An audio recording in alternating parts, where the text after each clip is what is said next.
Hello friends, अभी 2 दिन पहले ही यूपीएससी का सिविल सर्विस प्रीलिम्स एग्ज़ाम हुआ है और ट्विटर पर सोशल मीडिया पर काफ़ी सारे मीम्स भी वायरल हो रहे हैं पेपर के डिफ़िकल्टी लेवल को लेकर।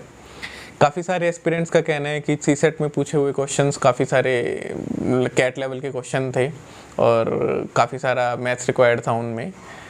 मैं इन क्वेश्चंस का जो सिर्फ रीजनिंग और एप्टीट्यूड के क्वेश्चन थे, इन क्वेश्चंस का सॉल्यूशन आपके साथ शेयर कर रहा हूँ जो सिर्फ एप्टीट्यूड बेस्ड सॉल्यूशन है। इनमें आपको कोई हाई लेवल का मैथ और कोई फॉर्मूला नहीं चाहिए।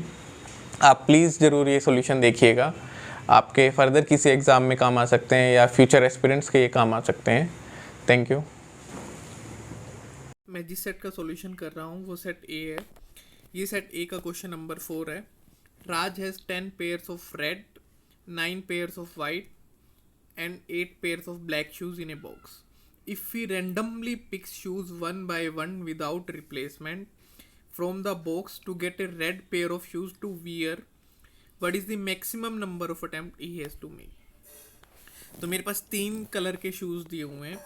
10 पेयर्स ऑफ रेड शूज़ जो मेरे इक्वल हो जाएंगे 20 शूज़ के, इसका मतलब 20 शूज़ हो गए ना रेड, और 9 पेयर्स ऑफ वाइट शूज़ जो होंगे इसका मतलब 18 वाइट शूज़ है मेरे पास, और 8 पेयर ऑफ ब्लैक शूज़ है जो उसका मतलब है 16 ब्लैक शूज़ है मेरे पास। तो टोटल कितने शूज़ हुए मेरे पास? 54। अब मुझे इसमें से क्या करना है, मैक्सिमम अटेम्प्ट बतानी है कि मेरे को एक रेड पेयर ऑफ शूज़ मिले डालने के लिए विदाउट रिप्लेसमेंट बतानी है। तो मेरे को रेड शूज़ निकालना है लास्ट में मैक्सिमम नंबर ऑफ अटेम्प्ट्स में। तो नॉन रेड शूज़ कितने हैं टोटल? वाइट और ब्लैक जो है वो नॉन रेड शूज़ होंगे। नॉन रेड शूज़ हैं टोटल 34। तो मैक्सिमम नंबर ऑफ अटेम्प्ट्स यही हो सकते हैं कि मैं एक शूज़ निकाल रहा हूँ और वो रेड कलर का नहीं आ रहा, और फिर मैं दूसरा निकाल रहा हूँ वो भी रेड कलर का नहीं आ रहा। ऐसा करते करते मैंने सारे नॉन रेड शूज़ निकाल दिए 34। अब बॉक्स में क्या बच गए? सिर्फ रेड शूज़ बच गए 20। ये 34 शूज़ निकल गए। अब इस रेड शूज़ में भी एक पेयर है, लाइक 10 पेयर शूज़ है ना ये रेड। 10 इसमें क्या होंगे? लेफ्ट राइट के, एंड 10 शूज़ होंगे राइट लेग के। तो मेरे को अब ये निकालने हैं कि मेरे को एक शूज़ जो है एक पेयर मिल जाए, रेड पेयर, मतलब पूरा लेफ्ट और राइट। तो मैं क्या कर रहा हूँ, नेक्स्ट टाइम मैं ऐसे निकाल रहा हूँ मैक्सिमम केस कि मैं शूज़ निकाल रहा हूँ और एक ही टाइप का शूज़ आ रहा है, या तो लेफ्ट आ रहा है या राइट आ रहा है। तो ऐसे करते करते मैंने 10 शूज़ निकाल लिए, या तो वो 10 लेफ्ट आएंगे या वो 10 राइट आ गए। तो अब बॉक्स में क्या बच गए? ऑल्टरनेट टाइप बच गई शूज़ की। या तो वो राइट बची होगी अगर लेफ्ट मैंने पहले निकाल ली है, और अगर पहले मैंने राइट निकाली है तो अब वो लेफ्ट बची होंगी। और एक शूज़ तो निकल ही गया इसमें से, मतलब मेरे को 2 चाहिए, एक पेयर चाहिए ना, एक लेफ्ट और एक राइट। तो एक तो निकल ही गया इस 10 अटैम्प्ट्स में, लेफ्ट निकला या राइट। तो अब एक शूज़ मुझे और निकालना पड़ेगा जो इसका ऑल्टरनेट होगा, तो मेरा पूरा एक पेयर बन जाएगा। तो कितनी नंबर ऑफ अटैम्प्ट हुई? 34 प्लस 10 44, 44 प्लस 1 45 अटैम्प्ट। तो मेरा आंसर क्या हो जाएगा? 45। Answer D. तो in how many ways can a batsman score exactly 25 runs by scoring single run, fours and 6 only? Exactly 25 बनाने irrespective of the sequence of scoring shot. अब इसमें हम क्वेश्चन को ना कैसे भी कर सकते हैं, यानी कि एक बार हम 6 को मान लेते हैं कि मेरे इतने 6 लग रहे हैं और उसमें कितने 4 पॉसिबल हैं, या एक बार 4 को मान लेते हैं तो कितने 6 पॉसिबल है। मैं 6 मानता हूँ कि सबसे पहले मेरे मैक्सिमम मैंने 6 लगाए। मैक्सिमम मैं 4 ही 6 लगा सकता हूँ, क्योंकि 4 6 लगाऊंगा तो 24 स्कोर बन जाएगा। मैक्सिमम 25 बनाना है, तो बाकी रिमेनिंग मैंने 1 लगाया। एक पॉसिबिलिटी तो ये हो गई। एक पॉसिबिलिटी हो सकती है मैंने 3 टाइम्स 6 लगाए, 18 स्कोर हो गया, और बाकी मैंने 4 लगाया, एक भी नहीं, एक केस तो ये हुआ, बाकी रिमेनिंग 1। या मैंने एक और 4 लगा दिया, तो 16 30 इंटू 3 18 प्लस एक 4 लगा 4, तो 22 हो गई। अब और तो कोई 4 मैं लगा नहीं सकता, क्योंकि अगर और 4 लगेगा तो स्कोर मेरा 25 के ऊपर चला जाएगा, यानी कि 18, और अगर मान लो 2 4 लगाता हूँ तो 26 तो यहीं बन जाएगा। तो वो एक पॉसिबिलिटी नहीं होगी।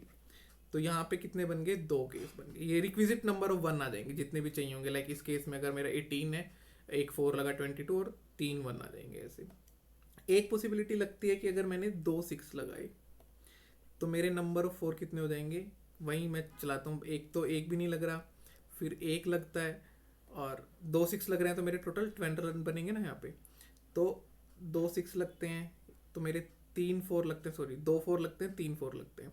अब 3 4 लग जाएंगे तो मेरे 12 रन ये हो जाएंगे, 12 ये, तो क्या हो गया 24, और 4 की कोई पॉसिबिलिटी नहीं है, तो 4 केस मेरे ये हो गए।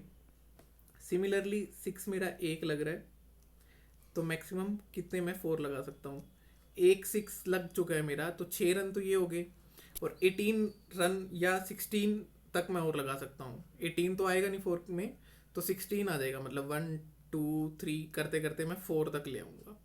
तो 4, जब 4 लग जाएंगे तो 16 रन ये हो जाएंगे, एंड रिक्विजिट नंबर ऑफ 1 आ जाएंगे। तो ये कितने केस हो जाएंगे, 4 और एक 0 वाला 5। और इसी तरह एक केस बनेगा जब मैंने एक भी 6 नहीं लगाया, और ऐसे ही 4 की पॉसिबिलिटी देख लेंगे कितनी है, जितने भी 1 है। इस केस में तो क्या सारे ही 1 लग जाएंगे, तो इसीलिए 4 1, इस केस में क्या मैक्सिमम 4 आ जाएंगे। कितने 4 लग सकते हैं मेरे, यहाँ तो कोई भी रन नहीं बना, 0, और 4 मैक्सिमम 6 लग सकते हैं मेरे, 2 3 4 5 6 करते करते मेरे 6 लग गए। तो 4 × 6 क्या हो गया, 24, और एक 1, यही पॉसिबिलिटीज बन सकती हैं। इस केस में मेरे कितने पॉसिबिलिटी हुई, जब 6 एक भी नहीं लग रहा, तो 0 1 2 3 4 5 6, यानी कि टोटल 7 हो गई। 6 तो 1 से और एक 0, तो टोटल आंसर कितना हो जाएगा मेरा, टोटल 1 + 2 3 + 4 7 + 5 12 + 7 19, यानी कि 1 + 2 + 4 + 5 + 7 19 पॉसिबिलिटी हो जाएगी मेरी। तो 19 क्या होगा, मेरा आंसर हो जाएगा बी, 19। अगला क्वेश्चन देखते हैं। नेक्स्ट क्वेश्चन है 6 सेट ए का ये।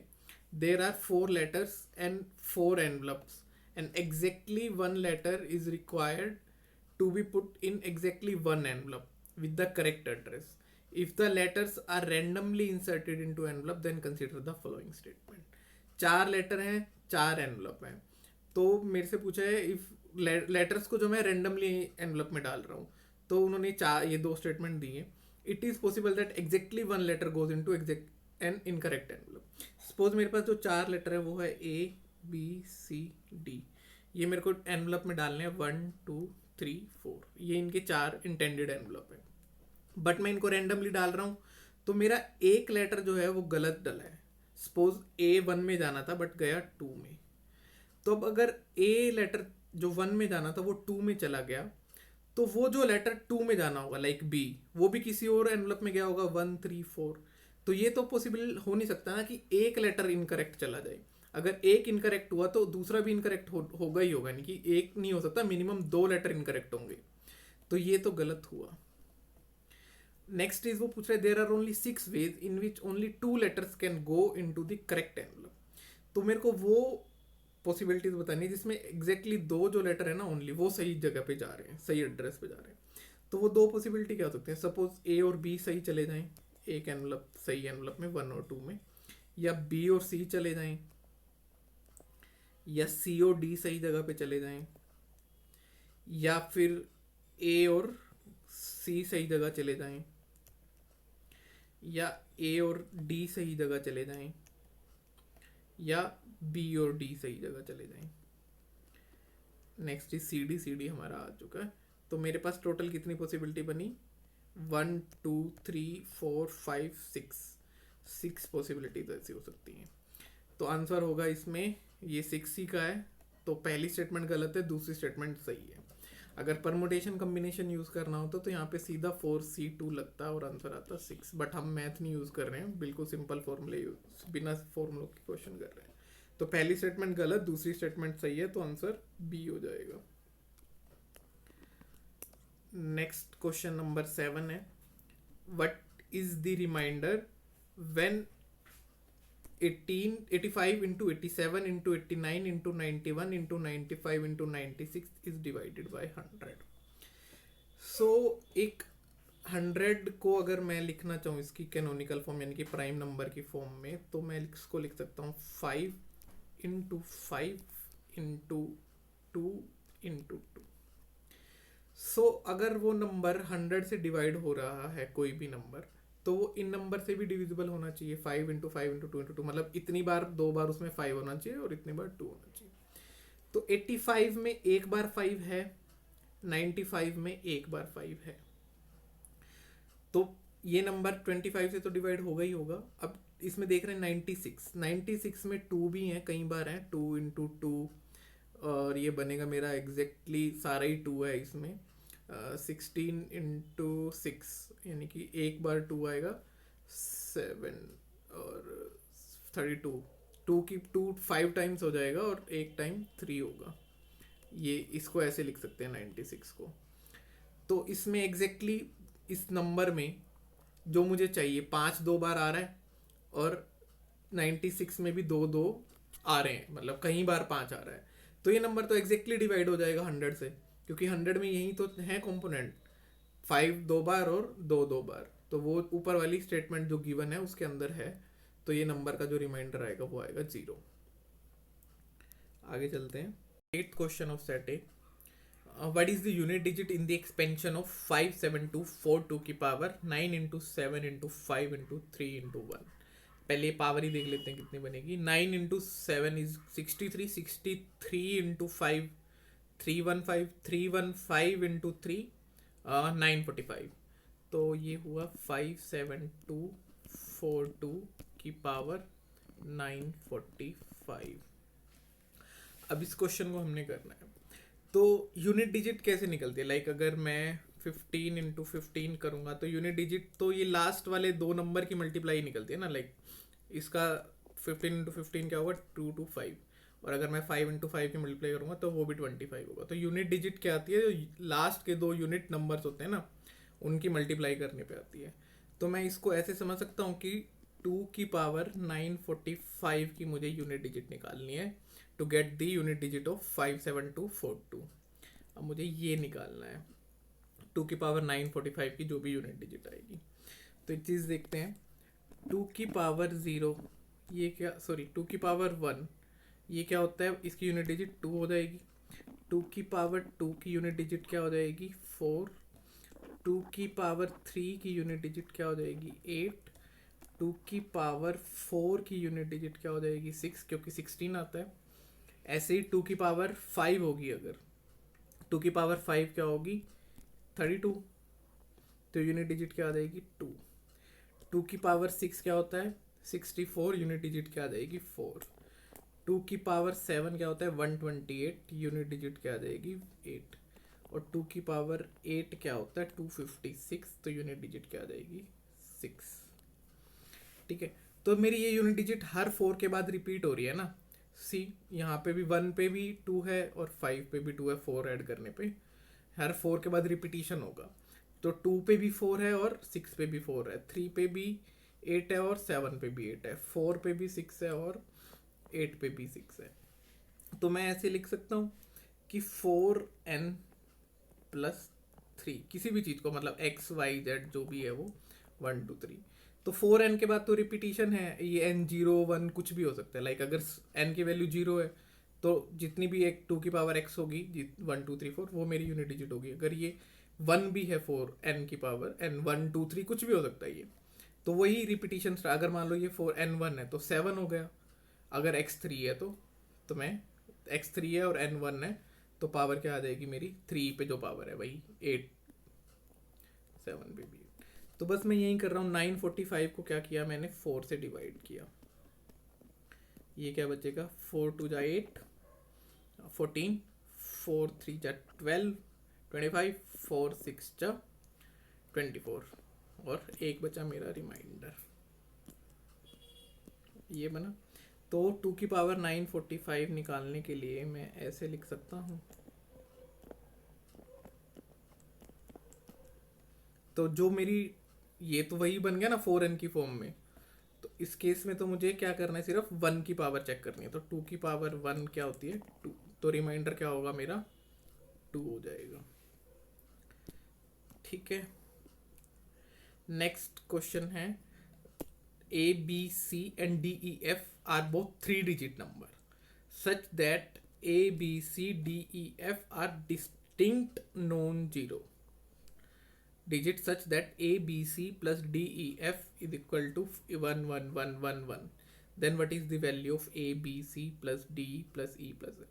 अब मैं कोई दो नंबर जो 3 डिजिट के उनको ऐड करके ये एक 4 डिजिट का नंबर आ रहा है 1, 1, 1, 1, 1. अब कंडीशन क्या है, ये जो नंबर है ना A, B, C, D, E, F ये सारे डिस्टिंक्ट नॉन जीरो है. अब अगर किसी दो नंबर को मुझे ऐड करके लास्ट में यूनिट डिजिट 1 लाना है तो वो कैसे ऐड हो सकता है? या तो वो दो नंबर 0 और 1 हो सकते हैं, तो क्या आ जाएगा 1 आ जाएगा. या वो दो नंबर का एडिशन क्या होगा 11 बनेगा.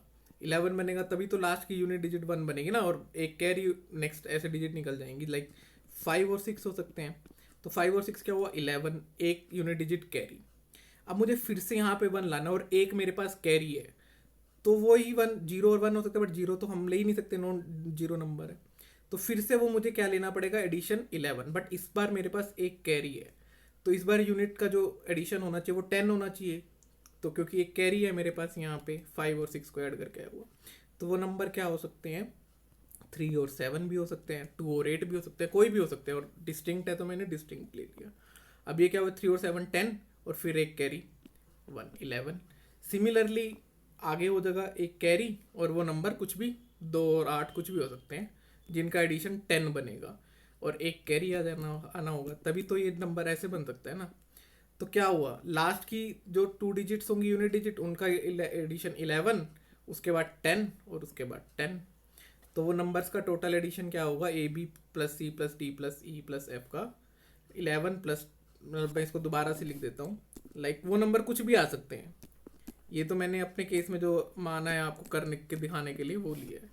तो ये नंबर ए बी सी ऊपर वाले हैं ए बी सी, और ये नीचे वाले क्या है डी ई एफ. तो मेरे को निकालना है A B C plus D plus E plus F. Like ये होगा 11, ये हुआ 10 21 और ये फिर से 10. तो टोटल मेरे पास क्या हो गया 31. तो आंसर क्या होगा डी 31 आंसर होगा. आगे चलते हैं. 3 of 5 integer p q r s are even and 2 of them are odd. Not necessarily in order. Consider the following. 3 जो है integer p q r s t में वो इवन है, रेस्ट 2 क्या है ओड है. वो कुछ भी हो सकते हैं p q r s t में से. अब उसने एक स्टेटमेंट दी है p plus Q plus R minus S minus T is definitely even. देखते हैं इस स्टेटमेंट को. अगर कोई नंबर इवन है और इवन में ही ऐड हो रहा है तो नंबर मेरे पास इवन आएगा. इवन में से इवन सब्ट्रैक्ट हो रहा है तो नंबर इवन आएगा. ओड प्लस ओड ऐड हो रहे हैं तो नंबर ओड आएगा, सॉरी इवन आएगा. 3 + 5 8. ओड में से ओड सब्ट्रैक्ट हो रहा है तो भी इवन आएगा. और अगर ओड प्लस इवन ऐड हो रहे हैं तो नंबर ओड आएगा. और अगर इवन में से ओड सब्ट्रैक्ट हुआ या ओड में से इवन, अगर इवन ओड जो भी बड़ा है तो भी मेरे पास ओड आएगा. अब इस केस को देखते हैं.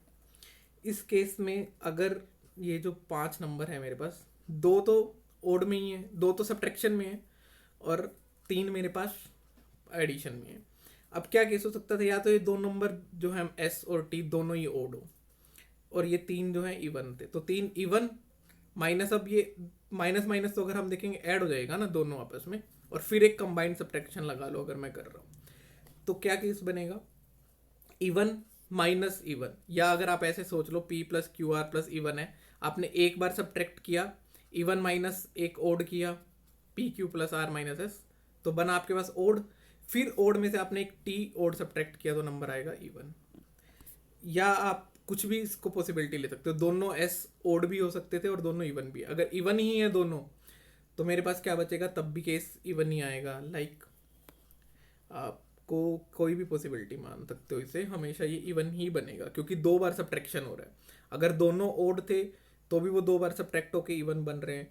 दोनों ऐड भी होंगे और एक केस मान लेते हैं हम, एक ओड है और एक इवन है, तो ये क्या है 2 इवन और एक ओड ऐड हो रहा है, तो ओड और एक ओड में से एक ओड गया तब भी इवन बचेगा. ये तो इवन है ही है. तो इस केस में मेरे पास हमेशा इवन नंबर ही आएगा. नेक्स्ट केस देखते हैं. 2p plus 2 plus Q plus 2r minus 2s plus T is definitely odd. अब ये जो 2 वाली फॉर्म है ना, ये तो इवन ही बनेगी क्योंकि 2 से मल्टीप्लाई होगी. अब बचा क्यू और टी। अब क्यू और टी अगर दोनों ओड थे, तो दोनों ओड थे तो इवन में अगर दो बार मैं ओड ऐड कर रहा हूँ, दो odd number like Q plus T अगर इंडिविजुअली मैं ऐड कर रहा हूँ, लाइक दोनों अगर ओड है क्यू प्लस टी, तो दोनों ओड प्लस ओड क्या हो जाएंगे मेरे, इवन हो जाएंगे। और 2p plus 2r minus 2s तो एक इवन नंबर ही बनेगा क्योंकि ये 2 से मल्टीप्लाई है। तो इवन में इवन ऐड करूंगा तो इवन ही आएगा ना, तो ये डेफिनेटली ओड तो हो ही नहीं सकता। तो ओनली फर्स्ट स्टेटमेंट है वो सही है, सेकंड स्टेटमेंट क्या है, गलत है। तो इसका आंसर ए हो जाएगा। अगला क्वेश्चन है मेरे पास, consider the following in respect of prime number P and composite number C. अब प्राइम नंबर कौन से होते हैं, प्राइम नंबर होते हैं जो किसी से भी डिवाइड नहीं होते, अपने आप को छोड़ के। मिनिमम जो प्राइम नंबर होता है 2, उसके बाद 3, 5 ऐसे चलते हैं। और कंपोजिट नंबर होते हैं वो जो किसी नंबर से डिवाइड हो जाते हैं, लाइक 4, 6, 9, 8 ऐसा। अब उसने पूछा है p plus C divide by p minus C can be even. अब एक नंबर को इवन होने के लिए क्या होना चाहिए, या तो वो ऊपर भी इवन हो जाए और नीचे भी इवन हो जाए, तो जो उनका डिवीजन होगा वो इवन आ जाएगा। तो मैंने माना p क्या है, 19 मान लेते हैं p, या p को हमें बड़ा मानना पड़ेगा, प्राइम नंबर को क्या है हमें बड़ा मानना पड़ेगा, और c को छोटा मानना पड़ेगा ताकि नीचे हमारे पास पॉजिटिव आ जाए। तो p माना मैंने 23 और c माना मैंने 21, यानी कि प्राइम नंबर लिया मैंने 23 और कंपोजिट नंबर माना मैंने 21। तो p प्लस सी करूँगा मैं तो ये हो जाएगा 44, और p माइनस सी करूँगा 23 माइनस तो हो जाएगा 2, तो ये आया 22। 22 क्या है, एक इवन नंबर है, तो ये कैन बी इवन, यस ये ट्रू है। 2p plus C can be odd. अब कंपोजिट नंबर एक ओड नंबर हो सकता है, लाइक 9 एक है, और 2p में जितने भी प्राइम नंबर है वो मोस्टली सारे ओड है, सिर्फ एक 2 को छोड़ के। अगर मैं किसी भी नंबर को 2 से मल्टीप्लाई कर रहा हूँ, वेदर इट इज इवन और वेदर इट इज ओड, तो वो नंबर तो इवन हो जाएगा। तो 2p तो इवन हो गया, प्लस सी कंपोजिट नंबर 9 है, तो इवन प्लस ओड क्या होएगा मेरे पास, इवन हो जाएगा। तो ये भी एक पॉसिबिलिटी है, 2p plus C can be odd, और pc कैन बी ओड। अब अगर दो नंबर को ओड करना है मल्टीप्लाई में, तो वो दोनों नंबर ही ओड होने चाहिए, ओड इंटू ओड की मल्टीप्लाई ही ओड आएगी। इवन इंटू इवन इवन हो जाएगा, इवन इंटू ओड भी आपका इवन हो जाएगा मल्टीप्लाई करने में।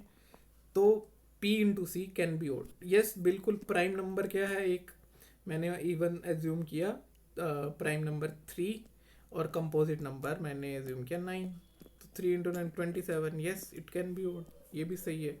तो तीनों स्टेटमेंट जो हैं वो सही हैं, आंसर क्या हो जाएगा 1, 2, 3 यानी कि D. Next is 16th question, set A. इसमें क्या है, A 3 digit number A B C on multiplication with D gives 37 D where A B C D are different non zero digit. What is the value of A plus B plus C. अब ये एक case है, एक 3 digit number है जिसको मैं एक number single digit number D से मल्टीप्लाई कर रहा हूँ, तो मेरे पास क्या आ रहा है 37 डी, मतलब 3700 डी। अब अगर एक 3 डिजिट नंबर है, अब मान लो 0 तो वो हो ही नहीं सकता, और 1 होगा, मतलब एक नंबर को 1 से मैं अगर इसको डिवाइड करता हूँ तो वो एक 4 डिजिट नंबर ही बनेगा ना। हमें तो 3 डिजिट नंबर चाहिए, लाइक 1 अगर बनेगा तो ये केस है। और अगर ये नंबर आता है वो मल्टीप्लाई करने के बाद, यानी कि मैं किसी नंबर की 2 से मल्टीप्लाई करता हूँ और मेरे पास तब यही नंबर आएगा 2 से मल्टीप्लाई केस करने में, क्योंकि डी सेम है ना यहाँ पे 2, तो 2 से मल्टीप्लाई करूँगा तो ये नंबर बनेगा 1850 समथिंग, मतलब क्योंकि 1850 3700 हो जाएगा और 11 ऐड यानी कि 1861। बट ये तो 3 डिजिट नंबर ही नहीं है, अपने को तो 3 डिजिट नंबर चाहिए ना। ऐसे ही अगर 3 पे देखूंगा तो भी ये नंबर 1200 समथिंग 1300 समथिंग आएगा, तो वो भी 3 डिजिट नहीं होगा।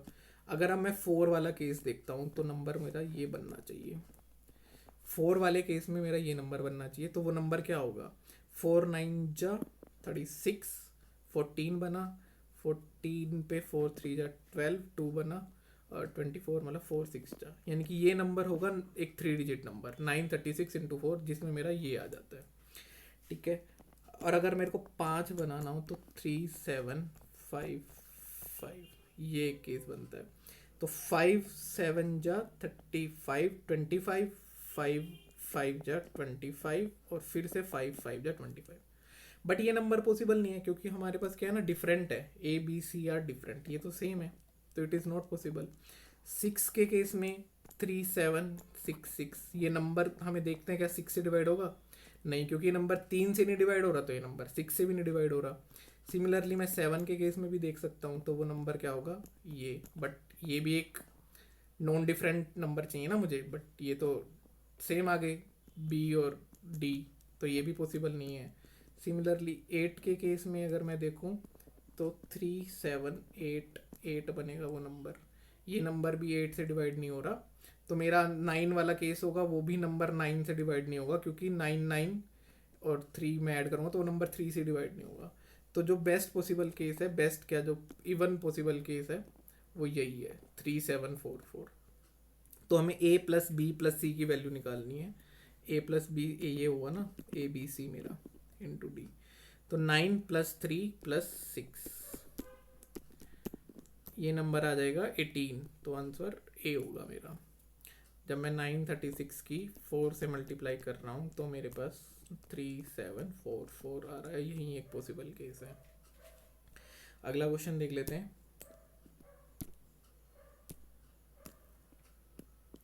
Find any value of x, y and z. The 6-digit number from x, y, z is divisible by।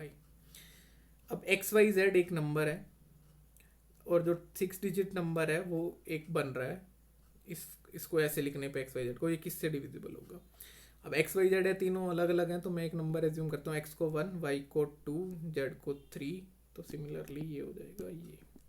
अब मैं इसको चेक कर लेता हूँ इंडिविजुअली, किस किस से डिवाइड हो रहा है। 7 11 13 तीन पॉसिबिलिटीज हैं। 11 से डिवाइड होने के लिए तो हमारे पास क्या होता है, वो इवन मतलब ओड पोजीशन नंबर को ऐड करके इवन पोजीशन से सब्ट्रैक्ट कर दो, लाइक 1 + 2 + 3 -1 + 2 + 3, तो ये तो 0 आ ही रहा है, तो ये नंबर मेरा क्या है 11 से डिविजिबल तो है। 11 का टेस्ट तो यही है, नहीं भी आता तो मैं 11 से सब्ट्रैक्ट करके देख लेता। बाकी वाले देखते हैं, बाकी के केस में क्या होगा 7 और इसमें। वैसे तो डिविजिबिलिटी रूल्स भी दिए हैं इनके, 7 और 13 क्या होते हैं हमें पता होना चाहिए, बट मैं बिना मैथ में जैसे कह रहा हूँ हम सोल्व करूँगा कि बिना मैथ के सोल्व कर रहा हूँ। तो मैं चेक करता हूँ, वो नंबर बना था मेरा 1 2 3 1 2 3, क्या ये 7 से डिविजिबल है। 7 1 जा 7, 5 53, 7 7 जा 49, 4 रिमाइंडर 4 इन 41, 7 5 जा 35 और 6 बचा मेरे पास, 6 इंटू 66 और 262, 7 8 जा 56, 63 बचा और 7 9 जा 63। तो ये पूरा पूरा डिविजिबल हो गया 7 से, तो 7 से भी डिवाइड हो रहा है और 11 से भी डिवाइड हो रहा है। 13 पे चेक करते हैं, 1 2 3 1 2 3 डिविजिबल बाय 13। अगर आपको डिविजिबिलिटी पता है कि 13 का क्या रूल है और 7 का क्या है, तो हमें ये भी नहीं करने की जरूरत। 13 9 जा 117, 117, तो 6 बचा, 6 और 1 61, 13 4 जा 52, तो बचा 9 92 और 13, अब मेरे पास आएगा 78 और 91, 13 7 जा 91, 1 रिमाइंड बना और 1 और 3 फिर 13 हो गया, फिर डिविजिबल हो गया पूरा ये 13 से। तो आंसर क्या है 7 11 और 13 तीनों से ही डिवाइड हो रहा है। नेक्स्ट क्वेश्चन है टाइम एंड वर्क का। A B C working independently can do a piece of work in 8 16 and 12 days respectively. A alone works on Monday, B alone on Tuesday, C on Wednesday, A again works on Thursday and so on. Consider the following statement. तो पहले हम ये देख लेते हैं, A B और C एक काम को ख़त्म कर रहे हैं 8 16 और 12 डेज में। तो मैंने इनका वो लिखा एलसीएम कितना आएगा 8 16 और 12 का 48। मैंने एज्यूम किया कि काम की 48 यूनिट है, ए उस काम को 8 डेज में कर रहा है, बी 16 डेज में कर रहा है और सी 12 डेज में। अब 48 यूनिट काम है, ए एक दिन 8 दिन में ख़त्म कर रहा है, तो एक दिन में 6 यूनिट काम की करेगा 48 डिवाइड बाई 8। सिमिलरली बी उस काम की एक दिन में 3 यूनिट करेगा और सी करेगा 4 यूनिट।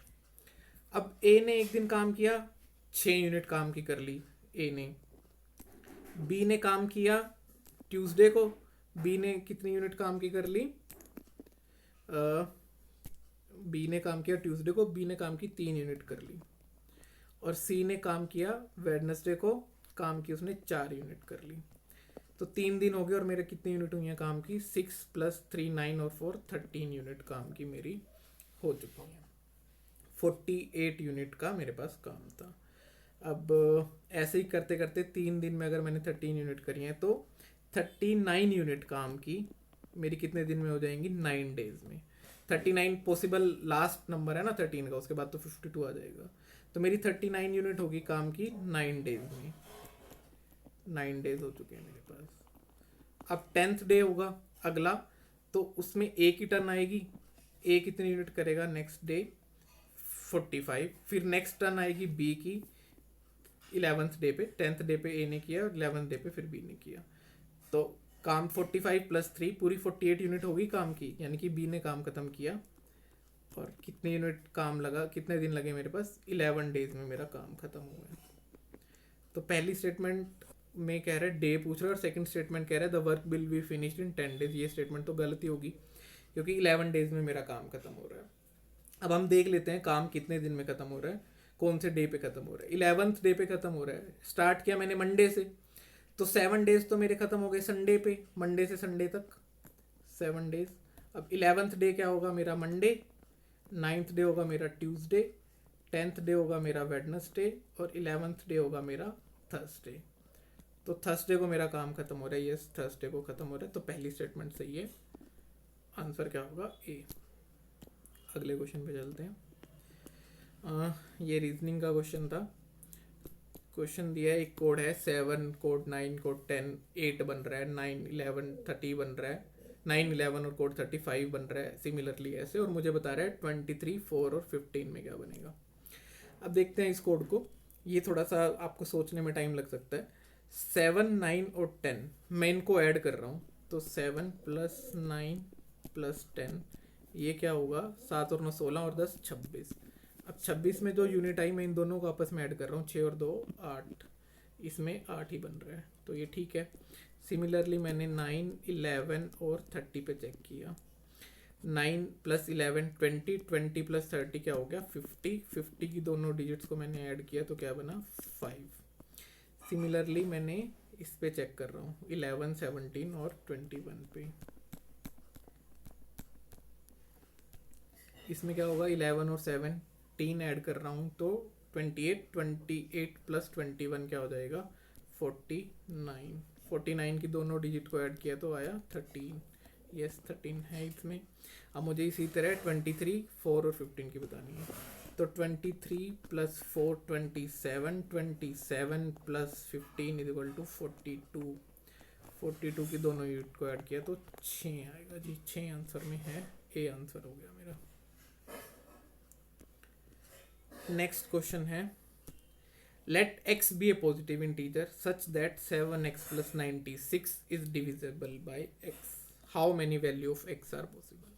अब एक नंबर है 7x + 96, इसको मुझे x से डिवाइड करना है, तो वो डिविजिबल कब होगा? देखो इसमें तो x है ही है, ये तो x को डिवाइड करेगा, और ये नंबर भी x से डिवाइड होना चाहिए। ठीक है, अब ये नंबर भी x से डिवाइड होना चाहिए। ऐसे कौन से पॉसिबल नंबर हो सकते हैं जो 96 को डिवाइड करें? वही पॉसिबल नंबर हो सकते हैं ना जो इस पूरी को डिवाइड करेंगे, क्योंकि x तो 7 × x तो है ही है, ये नंबर तो x से डिविजिबल हो रहा है। इस पूरे को डिवाइड करने के लिए x से ये नंबर 96 भी तो डिवाइड होना चाहिए ना x से, लाइक दोनों में से x कॉमन आ जाए तभी तो x से डिवाइड हो पाएगा ना। 7 + समथिंग जो भी बचेगा। तो मुझे इसका मतलब क्या है? मुझे possible value of x find करनी है। तो पॉसिबल वैल्यू ऑफ x मतलब वो नंबर जो पॉसिबली 96 को डिवाइड करेंगे, वही x है ना जो नंबर 96 को। तो बेसिकली मुझे 96 के डिवीजर फाइंड करने हैं। 96 के डिवीजर कौन से हो सकते हैं? एक तो 96 खुद, फिर 48, मैं एक एक करके डिवाइड कर रहा हूँ, लाइक जब मैं उसे, या इसको ऐसे भी कर सकते हैं और इजी करना है तो 2 48 2 24 2 12 2 6 2 3 3 और 1, तो वो नंबर क्या हो सकते हैं? एक नंबर होएगा 96 से स्टार्ट किया, फिर मैंने किया 2 से डिवाइड, तो एक नंबर 2 हो गया, फिर क्या हो जाएगा, ऐसे करते करते 4 हो जाएगा एक नंबर, लाइक ये, फिर क्या होगा 8, ये, फिर क्या होगा ये 16, फिर क्या होगा 16, और फिर ये यहाँ तक 32, फिर क्या होगा ये थर्ड नंबर भी ले सकते हैं, 96 ही होगा खुद। अब और देखते हैं हम, 2 4 32 96, नेक्स्ट इज ये वाले नंबर जो यहाँ वाली साइड आ रहे हैं, 48 24 12 6 और 3, और क्या बचेगा, एक 1 भी एक पॉसिबल केस है ना। तो कितने नंबर हुए? अब इसके अंदर मेरे कितने नंबर आ रहे हैं ऐसे जो पॉसिबल हैं? 1 2 3 4 5 6 7 8 9 10 11 और एक 12, तो टोटल 12 वैल्यूज आर पॉसिबल, तो आंसर 12 है। तो बेसिकली हमें x की वैल्यूज निकालनी थी, मतलब वो नंबर जो 96 को डिवाइड करेगा वही डिविजिबल होगा पूरा, तो बेसिकली मुझे 96 के डिविजर फाइंड करनी थी इस क्वेश्चन में, जो कि 12 है।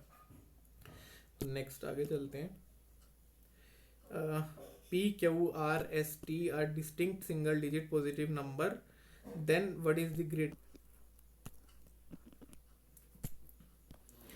नेक्स्ट क्वेश्चन जो है मेरे पास वो है, if P Q R and S are distinct single digit positive number, then what is the greatest value of P plus Q into R plus S? इसकी वैल्यू बतानी थी मुझे।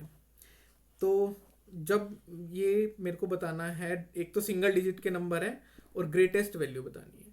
ग्रेटेस्ट वैल्यू निकालने के लिए मैं ग्रेटेस्ट नंबर लेता हूँ सिंगल डिजिट के, क्योंकि डिस्टिंक्ट लेने हैं तो मैंने चारों अलग अलग नंबर लिए हैं, 9 8 7 6। अब यही वो चार नंबर है पी क्यू आर एस, ये कुछ भी हो सकते हैं। अब मेरे को इनको इस तरह से ऐड करना है कि इनका जो मल्टीप्लाई करूंगा मैं पी प्लस क्यू और इंटू आर प्लस एस की, वो है सबसे बड़ी ग्रेटेस्ट। अब मेरे को इन ऑप्शंस को देख के ना ये लग रहा है कि 230 तो पॉसिबल ही नहीं है इस प्रोडक्ट से बनाना, क्योंकि 230 बनाने के लिए ना, ये इवन नंबर है 230, दो इवन नंबर की मल्टीप्लाई चाहिए। अब वो दो इवन नंबर की मल्टीप्लाई करने के लिए या एक इवन और एक ओड की मल्टीप्लाई चाहिए। अब मैं इस केस में अगर मान लो 9 प्लस 8 को ऐड करता हूँ एक ओड, और 7 प्लस 6 को ऐड करता हूँ तो एक ओड नंबर बनेगा। ओड इंटू ओड की मल्टीप्लाई तो ओड आएगी जी, ठीक है। या मैं इस काम कर सकता हूँ, दो इवन एक से ऐड कर दूँ, 8 प्लस 6 14 और 9 प्लस 7 क्या हुआ 16, इनकी मल्टीप्लाई करता हूँ तो मेरे पास 2 2 4 आता है। तो ये तो बड़ा नंबर है ही नहीं, ये तो ये, तो 230 तो मुझे दिख ही रहा है, इसमें बनेगा नहीं क्योंकि इसमें कहीं 5 नहीं बन रहा। और 5 इंटू 2 का मल्टीप्लाई, 5 कैसे बनेगा, सिर्फ इनको मल्टीप्लाई कर रहा हूँ ना जब दो ओड नंबर को, तब मेरे पास बन रहा है। तो कोई इवन नंबर है ही नहीं मल्टीप्लाई करने के लिए, तो 230 तो बनेगा ही नहीं प्रोडक्ट, तो ये है ही नहीं। नेक्स्ट बड़ा नंबर है 225। 225 एक रूल और होता है प्रोडक्ट का, जो ये नंबर हमें ऐसे निकालने होते हैं ना जब मल्टीप्लाई में, जितने ये नंबर आसपास में होंगे एक सेट में, जैसे ये एक सेट था, उतना बड़ा वो प्रोडक्ट आएगा। लाइक अगर मैं दो बड़े नंबर 9 और 7 16 और 8 और इंटू 6 14 की मल्टीप्लाई करी, देखो ये आसपास नहीं थे ना, मतलब एक तो गैप था ही, तो नंबर आया 224। और एक पॉसिबल पेयर बन रहा है 9 प्लस 6 15 और 8 प्लस 7 का 15, तो इसकी मल्टीप्लाई करूंगा तो आएगा 225। आप कोई भी कंसेक्यूटिव नंबर उठा लेना, चार इस तरह से कोई भी, तो उनके जो फर्स्ट और लास्ट नंबर का मल्टीप्लाई होगा और जो सेकंड और थर्ड का होगा ना, वही हमेशा आपका ग्रेटेस्ट आएगा। कोई भी उठा लेना, क्योंकि यही रूल मल्टीप्लाई, मतलब एक तरह से मल्टीप्लाई है, जितने नंबर ये आसपास बड़े होंगे ना एक दूसरे को मल्टीप्लाई करने के लिए, उतना जो प्रोडक्ट बड़ा आएगा। अब ये छोटे हो जाते हैं तो छोटे, कोई भी उठा लेना आप, आपके काम आएगा, इसको जरूर करना है एक्सरसाइज। अपना reminder. Next is 27th question. A number n is formed by writing 9 for 99 times, what is the reminder if n is divided by 13। So एक नंबर है ऐसा 999 करके अप टू 99 टाइम्स तक, उस नंबर को मैं 13 से डिवाइड कर रहा हूँ, तो मुझे रिमाइंडर चेक करना है क्या होगा। अब इतना तो पॉसिबल है नहीं मैं इस नंबर को डिवाइड करके चेक करता रहूँ, तो होगा क्या, एक मतलब एक रिपीटिशन हो रहा होगा, कुछ नंबर्स के बाद एक चेन बन रहा होगा। तो वही चेन देखते हैं क्या होगा। मैंने एक 9 पिक किया, 13 से डिवाइड कर रहा हूँ, तो रिमाइंडर इस केस में क्या आ जाएगा, 9 ही है। और नेक्स्ट नंबर पिक किया 9, फिर रिमाइंडर बचेगा 13 सेवन्स आर 91, रिमाइंडर बचेगा 8। फिर नेक्स्ट 9 पिक कर रहा हूँ, 89 नंबर हो गया। 89 को जब मैं डिवाइड करूँ 13 6 आर 78, 89 माइनस 78 करूँगा तो रिमाइंडर बचेगा 11। नेक्स्ट 9 पिक कर रहा हूँ तो 119 हो गया नंबर, तो 13 नाइन जार 117। तो अब 119 माइनस 117 करूँगा तो 2 रिमाइंडर बचेगा मेरे पास। नेक्स्ट नंबर 9 पिक किया तो 29 हो गया। 13 टू ज़ार 26, तो 29 माइनस 26 करूँगा तो 3 रिमाइंडर बचेगा मेरे पास। नेक्स्ट 9 पिक किया मैंने तो 39 हो गया। 13 थ्री ज़ार 39, तो अब क्या हो गया, ज़ीरो बच गया। 39 माइनस 39 क्या हो जाएगा, जीरो। यानी कि 1 2 3 4 5 6 9 के बाद क्या है, मेरा जीरो आना स्टार्ट हो रहा है। अब क्या होगा, इसके बाद फिर से वही चेन स्टार्ट हो जाएगी 9 की, फिर रिमाइंडर 9, फिर 9 करूँगा तो रिमाइंडर 8। तो मैं क्या करूँगा, इस 99 को अब 6 से डिवाइड कर ले रहा हूँ। तो ये बचेगा मेरा 6 1 6 3 39 36, यानी कि मेरे पास 3 एक्स्ट्रा 9 बचेंगे जिनका मुझे चेक करना है। इतने के बाद तो जीरो आ जाएगा, 96 पे जीरो होगा, उसके बाद फिर 3 टाइम्स 9 है। तो मैं अब क्या कर सकता हूँ, इसको चेक कर सकता हूँ। जब 3 9 थे तो मेरे पास रिमाइंडर 11 आ रहा था, तो वैसे भी करके देख सकते हैं दोबारा। 99 को कर रहा हूँ तो 13 7 ज़ार 91, 89 एंड 13 6 आर 78। 89 माइनस 78 करूँगा तो क्या आएगा मेरे पास, 11। तो राइट आंसर क्या होगा, 11। नेक्स्ट क्वेश्चन करते हैं। Each digit of a 9-digit number is 1 if it is multiplied by itself. What is the sum of digit of the resulting number? एक 9 डिजिट नंबर है 1, जिसकी सारी डिजिट क्या है ना, 1 है।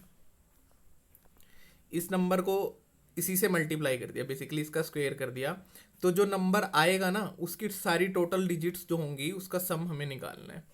एक चीज़ देखते हैं, अगर 1 का स्क्वायर कर रहा हूँ मैं, 1 की 1 से मल्टीप्लाई कर रहा हूँ, 1 आता है। जब 11 हो जाता है तो ये हो जाता है 1 2 1। दो डिजिट थी तो मैंने 2 तक काउंटिंग फिर आगे किया। 111 होगा तो ये बन जाएगा 1 2 3 2 1। अगर हम करेंगे वो एक पिरामिड वाला स्ट्रक्चर भी बनता है, जो हमने कई बार देखा भी होगा बचपन में। लाइक 1 1 है तो ये बनता है 1 2 1, 2 तक काउंटिंग, और ये 3 तक है तो हम 3 तक काउंटिंग करते हैं, 1 2 3, और वहीं से फिर रिवर्स। अब ये 9 तक है तो ये नंबर बनेगा 1 2 3 4 5 6 7 8 9 8 7 6 5 4 3 2 1। ये इस नंबर का स्क्वायर आएगा। अब मेरे को इसका टोटल कर लेना है कि कितना बन रहा है। ये बनेगा 1 से लेके 9 तक की डिजिट का जो सम होता है वो 45 होता है। तो 45, और अगर मैं दोबारा से 45 कर दूँ 90, बट 9 दो बार नहीं है, 9 एक ही बार है, तो 90 माइनस 9 क्या हो जाएगा, 81 हो जाएगा। आप सिंपली भी करके ऐड करके देख सकते हैं, 1 + 2 + 3 + 4 ऐसे अप टू करते करते इन डिजिट्स का जो सम आएगा वो 81 आएगा।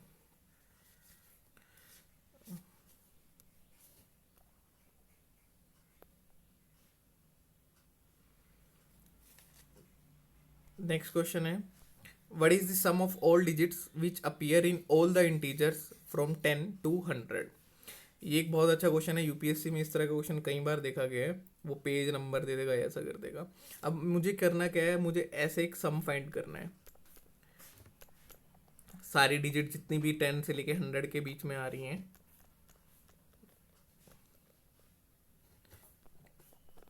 तो सिमिलरली ये ऐसे ही ऐसे करना है मुझे। 99 और 100 ऐड करना है इस क्वेश्चन में, यही मुझे करना है इस क्वेश्चन में। तो मैं ये देखता हूँ कि मेरे को अगर इनका सम करना है सारी की सारी डिजिट्स का जो अपीयर हो रही हैं, तो पहले मैं अगर ये देखूँ 10th प्लेस, तो 10th प्लेस में यहाँ पे 1 कितनी बार आया, 10 टाइम्स, 1 2 3 4 5 6 7 8 9 10। ऐसे सिमिलरली 2 भी आएगा 10 टाइम्स, 3 भी 10 टाइम्स और 9 भी 10 टाइम्स। ऐसा करते करते मतलब ये नंबर 1 to 9 क्या है, 10 टाइम्स आ रहे हैं हमारी 10th प्लेस में। तो मैं ऐसे कर सकता हूँ, इससे क्या आ जाएगा, मेरी जो 10th प्लेस है उसकी सारी डिजिट का सम आ जाएगा। ये हमने लास्ट क्वेश्चन में देखा ही था, ये 45 होता है, तो ये हो जाएगा 450। ये आया सम मेरी 10th प्लेस का।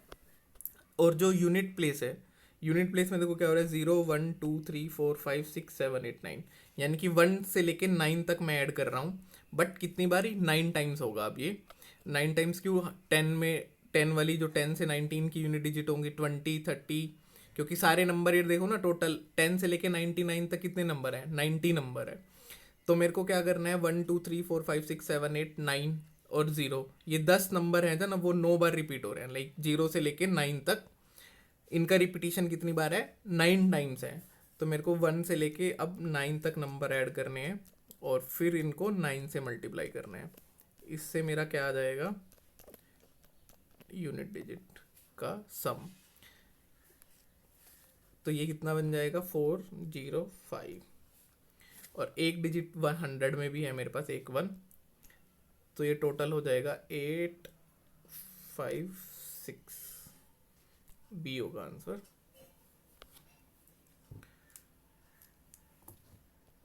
14 black balls, 20 blue balls, 26 green balls, 28 yellow, 38 red and 54 white balls.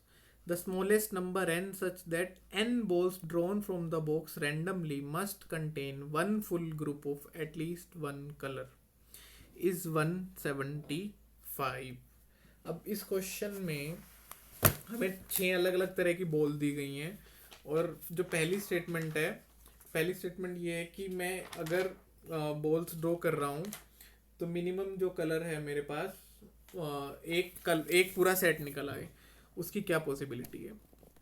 तो देखते हैं हम।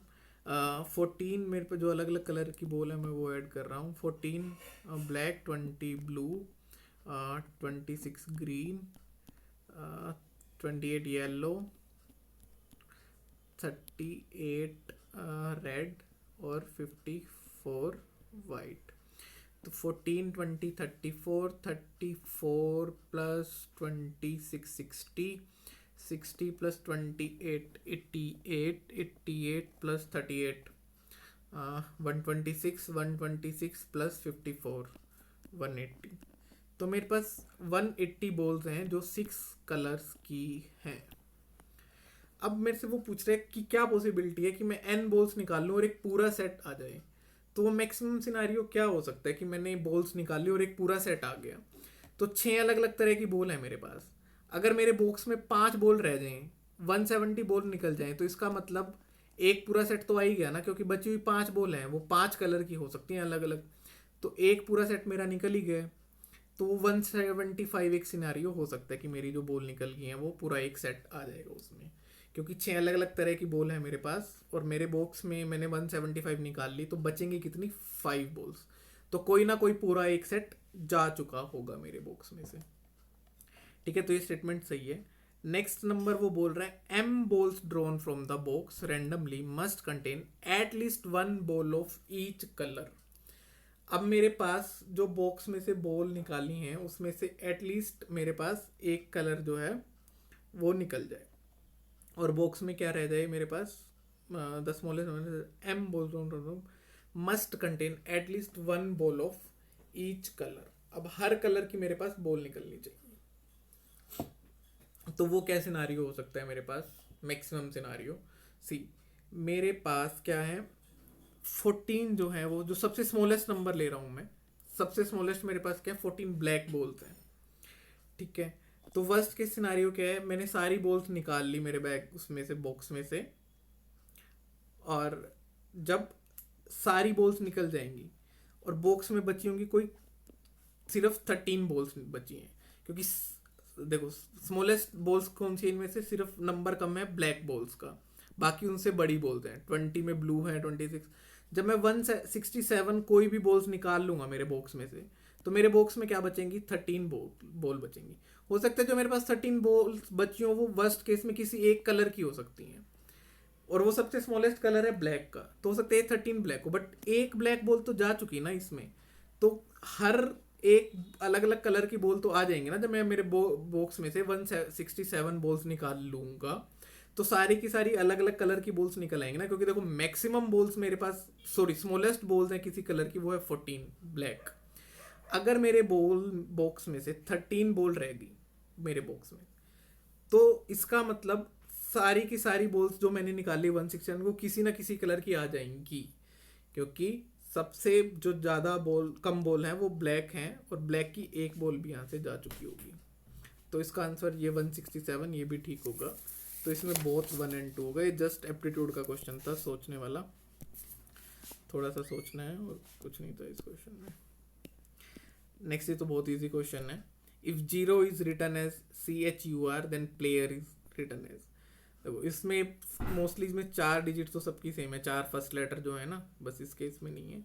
और वैसे भी बड़ा इजी करने के लिए मैं दिखाता हूँ, मैं कोड हम पैटर्न बाद में देखेंगे। देखो R को लिखा गया है U, जो इसमें भी कॉमन है R, और इसके अंदर E कॉमन है, E को लिखा गया है H। तो लास्ट की 2 डिजिट तो देखो H और U बनेंगी, लास्ट के 2 लेटर जो सिर्फ इसी ऑप्शन में है। तो आंसर वैसे तो DS बड़ी इजीली करने के लिए, बट पैटर्न ये है ZABC, मतलब 3 लेटर नेक्स्ट करने हैं मुझे,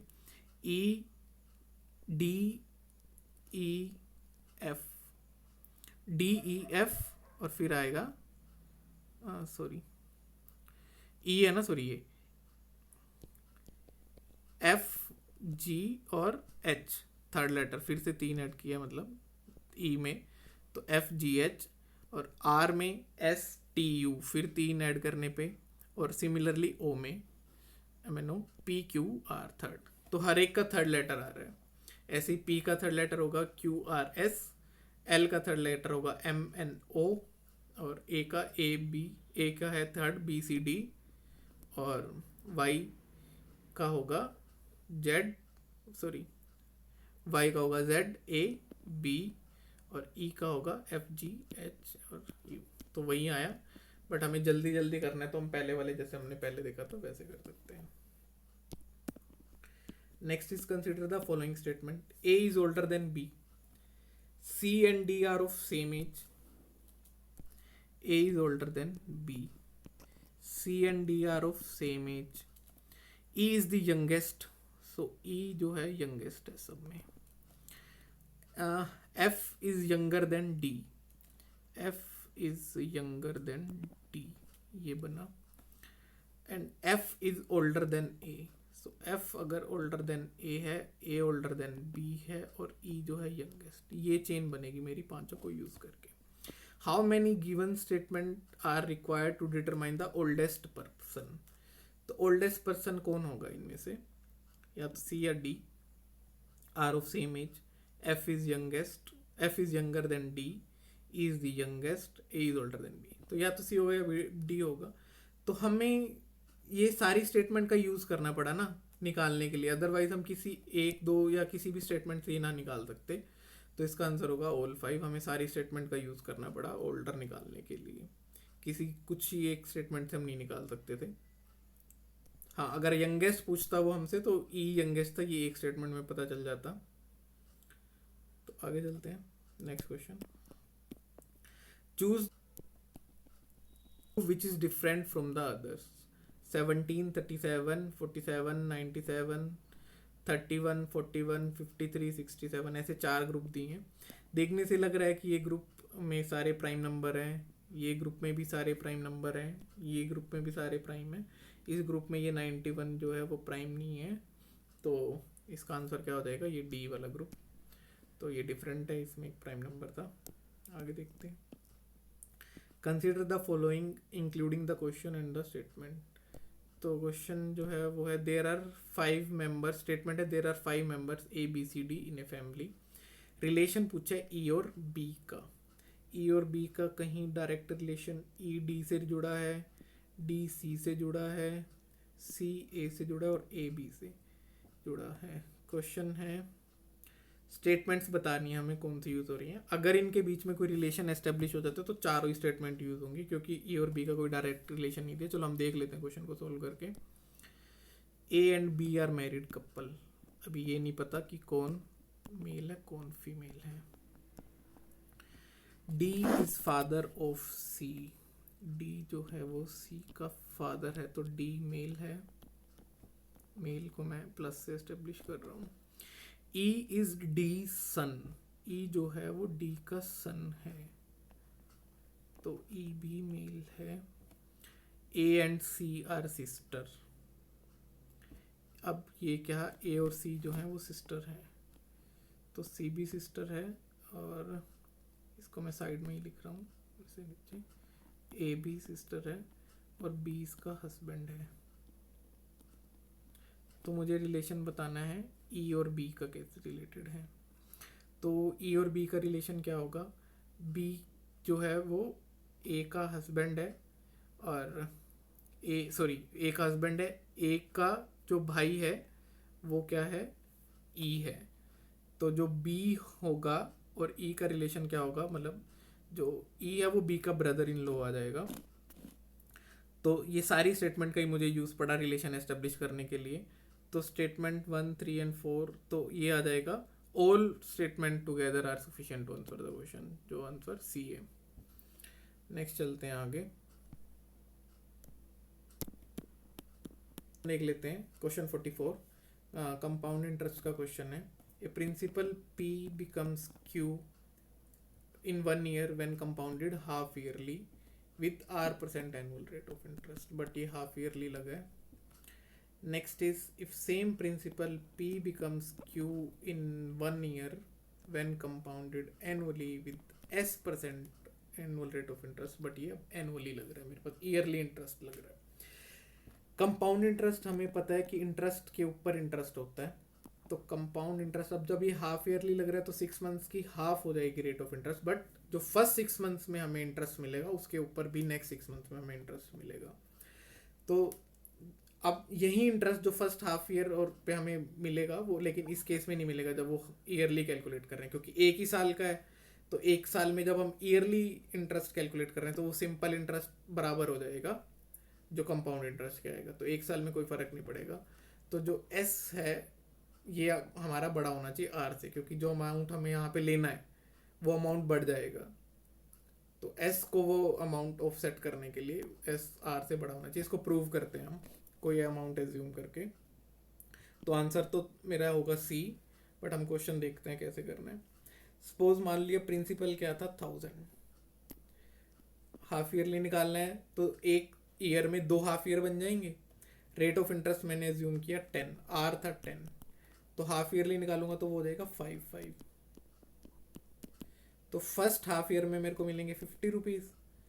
अब अगर ये सिंपल इंटरेस्ट होता तो नेक्स्ट हाफ ईयर में भी मिलते 50 रुपीज़, बट ये कंपाउंड इंटरेस्ट है तो फर्स्ट हाफ ईयर में जो मेरे को 50 रुपीज़ कम इंटरेस्ट मिला है उस पर भी मेरे को 5% का नेक्स्ट हाफ ईयर में कंपाउंड इंटरेस्ट मिलेगा। तो ये हो जाएगा मेरे पास 2.5। तो टोटल कंपाउंड इंटरेस्ट जो मुझे मिलेगा अगर रेट 10% हो और कंपाउंडेड हाफ ईयरली हो तो 102.5। तो कितने परसेंट हो गया कुमुलेटिव, 102.5 हज़ार रुपये का 10.25%। तो नेक्स्ट ईयर तो मेरे को एस रखना पड़ेगा 10.25, तभी मेरी सेम अमाउंट आएगी ना, सेम अमाउंट पी क्यू बन पाएगी, क्योंकि यहाँ तो कंपाउंडेड ईयरली है। तो 10.25 जो है वो एस होगा। ये किससे बड़ा है, 10 से बड़ा है, तो कौन सी स्टेटमेंट होगी, एस ग्रेटर देन आर। अगला क्वेश्चन देख लेते हैं। How 45 how many natural number are there which give a remainder of 31 when 1186 is divided by these natural numbers. So एक चीज़ तो यहाँ पे कि रिमाइंडर बच रहा है 31। रिमाइंडर 31 किसी नंबर को डिवाइड करने पे तभी बन सकता है जब डिवीज़र क्या हो 31 से बड़ा हो। अब अगर कोई नंबर 31 से बड़ा ही नहीं है तो जब उस नंबर से किसी को हम डिवाइड करेंगे तो रिमाइंडर 31 तो नहीं बच सकता ना। डिवीज़र अगर 31 से छोटा होगा तो कैसे रिमाइंडर 31 बच सकता है, तो डिवीज़र जो होगा वो 31 से बड़ा होगा। तो ऐसे जो नंबर होंगे वो 31 से बड़े होंगे। तो हम क्या कर रहे हैं, 1186 में से 31 को अगर सब्ट्रैक्ट करते हैं तो बचेगा 1155। तो वो नंबर जो 115 को पूरा पूरा डिवाइड करेंगे और 31 से बड़े होंगे, वही वो नंबर होंगे जब जिनसे मैं जब 1186 को डिवाइड करूंगा तो मेरा जो रिमाइंडर बचेगा 31 होगा। तो अब मुझे क्या करना है, 115 के वो फैक्टर्स ढूंढने हैं, डिविजर्स। जैसे हम छोटे होते बच्चे करते थे वैसे कर लेते हैं। 3 3 ज़ा 9 2 25, 3 8 ज़ा 24, 1 3 5 ज़ा 15।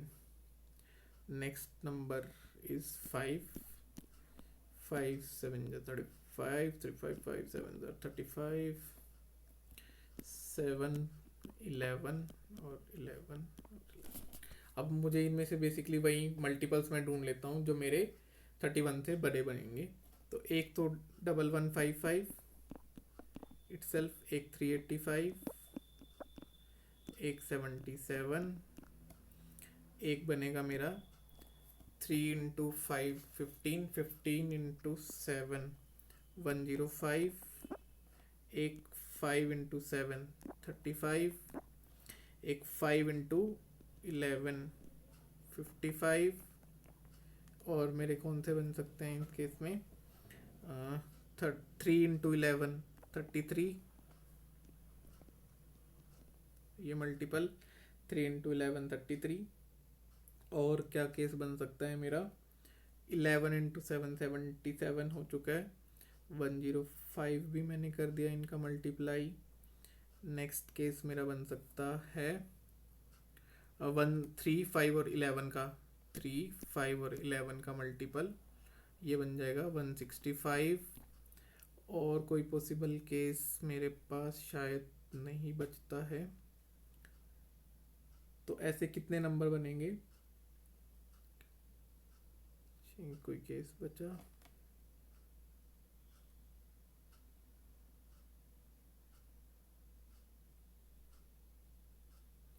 हाँ एक केस बचेगा जब मैं मल्टीप्लाई कर रहा हूँ 3 इंटू 77 231। तो टोटल मेरे पास कितने आएंगे, 9 नंबर्स आएंगे ऐसे।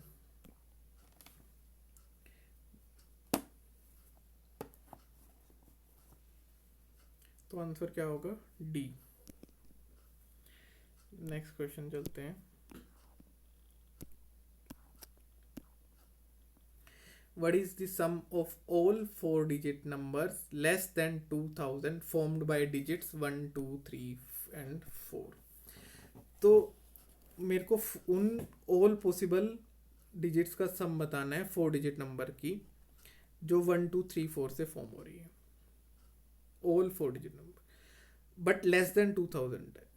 तो इनमें से लेस देन 2000 वो नंबर बनेंगे ना जहाँ पे थाउजेंड प्लेस फिक्स होगा, 1 होगा, तभी वो नंबर 1000 से कम हो सकता है, 2000 से कम हो सकता है। तो 1 तो मेरा फिक्स हो गया। तो बाकी पॉसिबल डिजिट यहाँ पे कौन कौन सी पॉसिबल नंबर बना सकते हैं, एक तो यही हो गया 1 2 3 4, एक हो जाएगा 2 को हम नेक्स्ट शिफ्ट करते हैं 3 2 4, एक केस हो जाएगा जब हम 2 को फिर नेक्स्ट शिफ्ट करते हैं 3 4 2। अब हम इस केस में क्या करेंगे, यहाँ पे 2 2 को हम शिफ्ट करते रहे, अब हम 3 को शिफ्ट करेंगे, 3 को कर देंगे 4 3। और पॉसिबल केस क्या बन सकता है, अब हम इसमें 1 तो हमारा फिक्स है, हम करते हैं शिफ्ट नेक्स्ट नंबर को 1, यहाँ पे हम फिक्स करते हैं, 2 को कर चुके हैं, 3 को कर चुके हैं, 4 को करते हैं हम यहाँ पे। तो नंबर बन सकते हैं 1 4 2 3 और 1 4 3 2। हमने 4 का केस ले लिया, 2 का केस ले लिया और 3 का केस ले लिया, यही मैक्सिमम केस बन सकते हैं। अब मैं इन सभी नंबर को ऐड करता हूँ, क्या बनेगा मेरा सम, 4 4 8 2 10 13 16 और 2 18, लास्ट डिजिट 8 आएगी, कैरी हुआ 1 1 3 4 2 6 4 10 10 4 14 14 2 16 और 3 19, लास्ट डिजिट 9। तो मेरा आंसर होगा ए। पूरा करने की जरूरत नहीं है, यहाँ पे ही खत्म करके हम आगे बढ़ सकते हैं। If today is Sunday then which day is exactly on 10th raised to power 10 day. ये क्वेश्चन नंबर 49 है। अब हमें पता है कि एक वीक में ना 7 डे होते हैं, और 7 डे के बाद फिर वही डेज रिपीट होने शुरू हो जाते हैं। तो मैं जनरली क्या कर सकता हूँ, इस नंबर को 7 से डिवाइड कर सकता हूँ और ये देख सकता हूँ रिमाइंडर क्या बचेगा, जैसे हम कर सकते हैं दूसरे क्वेश्चन में। तो जब मैं 10 से डिवाइड कर रहा हूँ, तो मेरे पास 10 को जब मैं 7 से डिवाइड करता हूँ तो रिमाइंडर बचता है 3। इट मीन्स 3 की पावर 10 पे मेरे को चेक करना है कि क्या बचेगा रिमाइंडर। तो जब 3 की पावर को मैं ऐसे लिख सकता हूँ, 3 × 9, 9 × 3 27, 27, हाँ 3 का क्यूब, उसका फिर फर्दर और इंटू 3। तो ये हो गया ना 3 की पावर 10, ये हो गया 3 की पावर AB। तो ये चीज़ क्या होती है 9। तो मैं इसको ऐसे लिख सकता हूँ, सॉरी ये होती है 27, 3 × 3 / 7। तो जब मैं 27 को 7 से डिवाइड करता हूँ तो मेरे पास रिमाइंडर बचता है -1। सिंस रिमाइंडर तो माइनस में हो नहीं सकता, तो ये बनेगा -1 की पावर क्या है, ओड, तो -1 की पावर ओड है तो -1 ही आ जाएगा।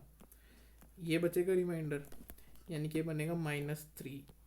-3 तो रिमाइंडर हो नहीं सकता, तो 7 - 3 क्या बनेगा मेरे पास 4। तो 4 रिमाइंडर बचेगा, यानी कि वो 4th डे होगा। अगर टुडे संडे है तो उसके बाद 4th डे करना है, तो हो जाएगा मंडे, ट्यूसडे और वेडनेसडे और थर्सडे। तो आंसर क्या हो जाएगा इसका, थर्सडे हो जाएगा। नेक्स्ट क्वेश्चन पे चलते हैं। नेक्स्ट क्वेश्चन है, there are 3 traffic signal, each signal changes colour from color from red to green. The first signal takes 25 seconds, the second signal takes 39 seconds, and the third signal takes 60 seconds to change the color from green to red. The duration for green and red color are same. At 2 p.m. they together turn green. At what time they will change to green next simultaneously? अब इस question में 3 अलग अलग lights हैं। एक हो रही है 25 सेकंड के बाद रेड टू ग्रीन, फिर उसके 25 सेकंड में ग्रीन से रेड, रेड से ग्रीन, ऐसे चल रही है। सेकंड 39 पे, नेक्स्ट 60 पे। तो मुझे इनका क्या लेना है, पहले एलसीएम। अब क्या होगा, एलसीएम लेने के बाद जो एलसीएम आएगा उस टाइम पे ना ये सारी लाइटें एक साथ क्या होंगी, 2 बजे अगर ग्रीन थी तो उस टाइम पे ग्रीन से रेड होंगी। उसने पूछा at what time will they change to green next, तो उस टाइम पे ये सारी एक बार रेड हो जाएंगी। इसका एलसीएम आएगा 25 को मैं लिख सकता हूँ 5 × 5, इसको 13 × 3 और इसको लिख सकता हूँ 5 × 3 × 4। तो एलसीएम जो हो जाएगा वो मेरा होगा 5 × 5 × 4 × 3 × 13। ये मेरा एलसीएम होगा 100 × 3, 300 × 13, यानी कि 3900 सेकेंड्स। इसको मैं डिवाइड करता हूँ 60 से, तो ये आ जाएगा मेरा 65 मिनट्स। तो 65 मिनट्स के बाद क्या है, वो रेड ग्रीन से, सॉरी रेड से क्या होंगी, ग्रीन होंगी। नहीं, लास्ट 2 बजे वो क्या थी, ग्रीन थी। तो ग्रीन से रेड होंगी वो 65 मिनट्स में, और फिर अलग 65 पे वो रेड से क्या हो जाएंगी, ग्रीन हो जाएंगी। तो 65 + 65 क्या होगा, 130। तो 130 मिनट्स मतलब 2 आवर 10 मिनट के बाद वो क्या होंगी, 2 आवर 10 मिनट्स। तो 2 आवर 10 मिनट मेरे को ऐड कर देना अपने टाइम में 2 बजे के बाद, यानी कि 4:10 पे वो एक साथ फिर नेक्स्ट ग्रीन होंगी। अगला क्वेश्चन देख लेते हैं।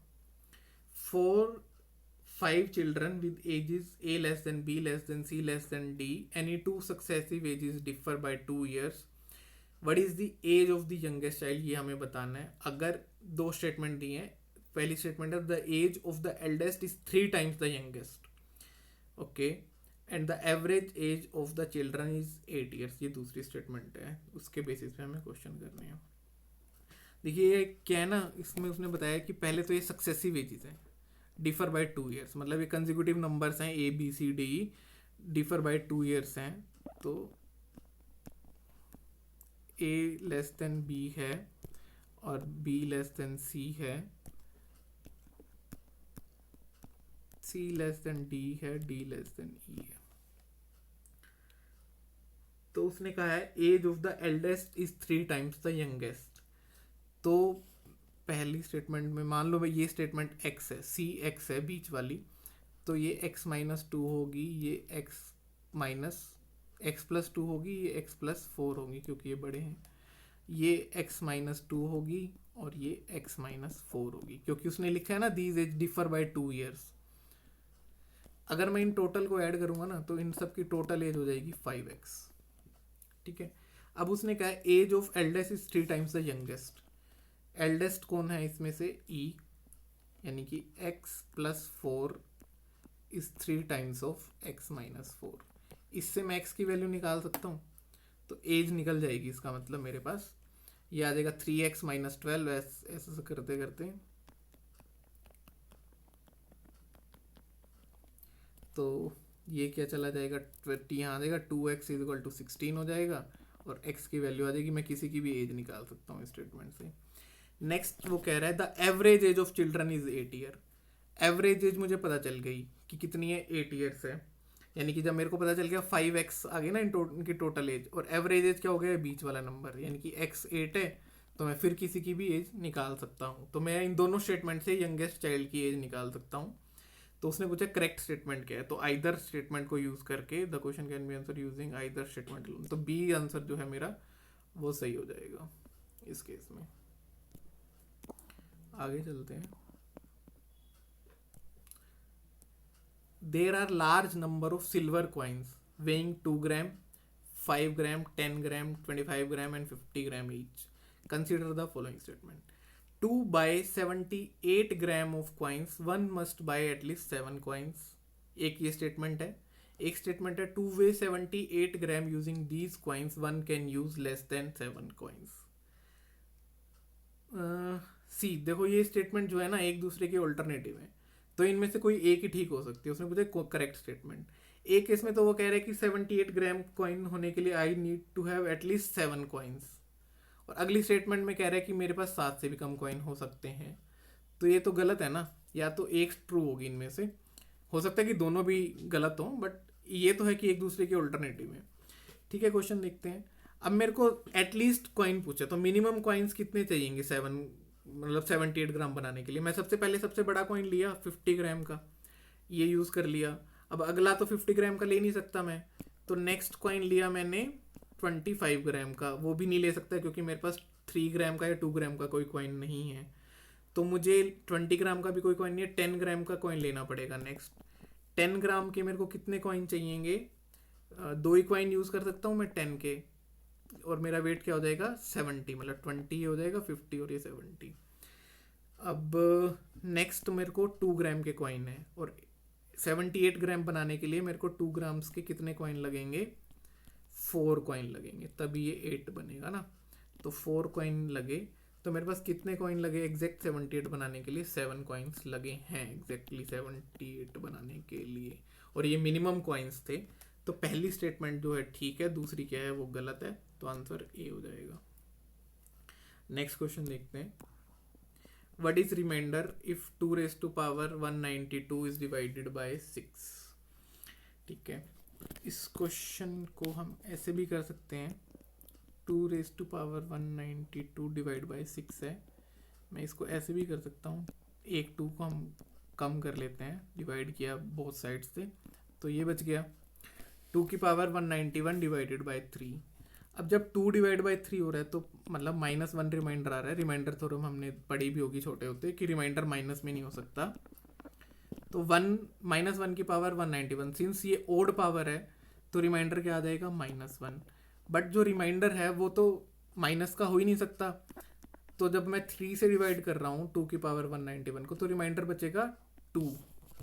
अब देखो ये क्या थी, 2 की पावर 191 थी जब मैं इसको 3 से डिवाइड कर रहा था, तब रिमाइंडर 2 बच रहा था। यानी कि मैं अगर ऐसे कर दूँ बोथ साइड मल्टीप्लाई बाय 2, तो अब ये वही बन गया चीज़ जो मुझे चाहिए थी, 2 की power 192 divide by 6।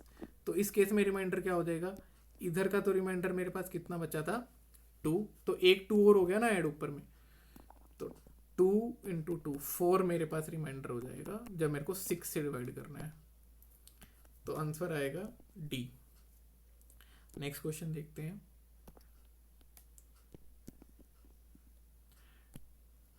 Next question है, consider the sequence A B C dash dash dash A B C फिर डैश।